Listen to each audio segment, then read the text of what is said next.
For centuries, boys have become men. The process came through the hands of fathers, uncles, and the men around them.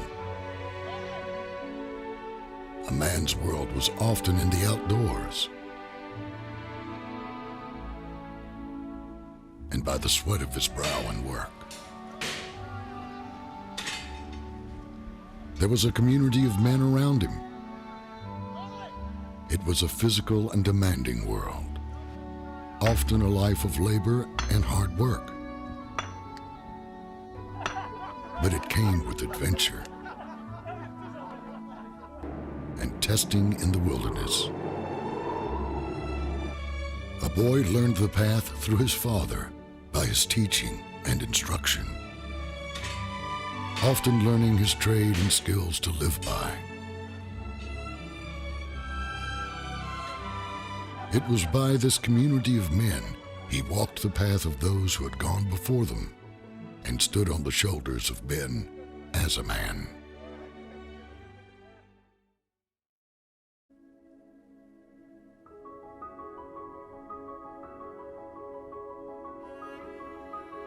It was considered the great invention of American capitalism, the assembly line. With it came the rise of an industrial revolution and a new working class of America.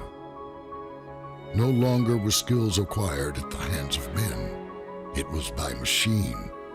Furniture makers became knob turners. Craftsmen became button pushers. And within almost a generation, man's skills had been entirely replaced by the machines they ran, or which ran them. The cars men built gave rise to even longer commutes to work. Fewer and fewer fathers and sons came together and passed on their skills and fathering. Boys over time were left more and more on their own, to books and education, to learn and understand life. Boys rarely saw their fathers. And for many, the community of men was lost. It is where we find ourselves today, and what Training Ground hopes to change through its program, taking young men into work, wilderness, and worship. As the directors of Training Ground, we've created a program that speaks to the needs of young Christian men today. My heart feels more alive here than anywhere else I've ever been. It is one of the most healing experiences of my life, and the most healing experience of my life. The past 3 months have been growing closer to God. Got much more of a strength and confidence in myself that I didn't have before. Going through this whole process together, you form like an inseparable bond.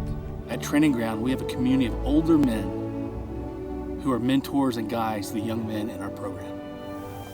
I've always seen older men as people that are just kind of up there, and I'm down here, and there's no connection between the two, and never been able to really learn from them, and never really wanted to even be around them because they're so far apart, and they're not even interested in being engaged in my world. I've grown up with kind of a self-sufficient attitude. You can only depend on yourself, and you've got to learn it by yourself, and you've got to figure it out by yourself. To have all these men come around and share their stories, teach us the lessons of their lives, teach us, what it means to be in this area, whether it's finance, whether it's calling, whether it's, the heart of a woman, any of these areas, it's something I've been longing for. Especially being around Earl, I never knew how to do any kind of car stuff. So learning how to do that is something that I can take back with me. I remember the first time we went fly fishing, just being out there thinking, all right, I know how to do this. I've seen a river runs through it, I know how to tie the knots, so I'm on my own now. There were many times when I wasn't doing it right, and so to be able to go up and ask these men, what am I doing wrong? Pushing myself to be able to accept their teaching, they would just offer their experiences and their knowledge. Just the fact that they give their time to teach says a whole lot about who they are and what their passion is. Out here, I've met men that do want to be a part of my world, that people that do want to engage with me. I think I've learned more of what a father should be. In our program, we take young men into work and into wilderness as places to experience testing and trial, hardship and suffering. Work was the biggest context in which we experienced things. I worked as a painter over the summer. Didn't really know what to think about that when I was coming in. I was kind of not excited about it, but I got here and that's one of the biggest things that hit me. Like, this is what a man does, working my butt off, painting houses when I didn't want to, waking up in the morning when I didn't want to. It was not the kind of work that I had ever done before. I've come from jobs like bartending and the investment analyst, where I'm sitting in an office wearing business casual attire at a computer 8 hours a day, and here I am shoveling horse manure. I lived a sheltered life. That kind of work wasn't supposed to be a part of my life. It was an everyday thing, and it was commitment and perseverance. It was quite an experience to be learning from a guy who's done it for 13 years, and okay, this is how you caulk, this is how you cut a line, this is how you roll it on. A lot of it was just trying to find God in that, and just praying, God, what are you trying to teach me? What is going on here? It was quite fulfilling to say that I actually had the experience of that kind of work. Out of that came just such a sense of accomplishment. I look back on it and I see, wow, I did that. You know, I worked my butt off, I got paid, and it felt good.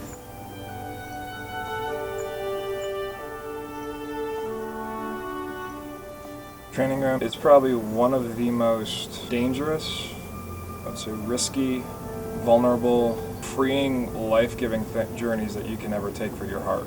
Knowing that I'm away from everything I know and everything that everyone knows about me, and not being that, having to step away from it and let go of a lot of things that made me very comfortable was definitely the very, very hardest part for me. You learn a lot about yourself. I think the biggest thing that Christ is up to in my life out here at Training Ground was just kind of showing me that I don't have it all figured out. Going into these wounds and places in my life that I'd suppressed allows Christ to come and heal you. So through that, just trusting Him and discovering His power to do that. I really grew in my relationship with Christ in learning to seek Him out and intentionally spend time with Him. I know how to listen to God more. I know what His voice sounds like now. He did that in a number of different ways, just deepening my desires for mentorship with older men. Truly engaging and being involved as far as being vulnerable. I think in some aspects men have a hard time with that, and I know that I do. So being open with my heart. Finding those moments to spend with Him is a skill that I hope to continue. It's about finding your heart. It's about finding your identity as a man.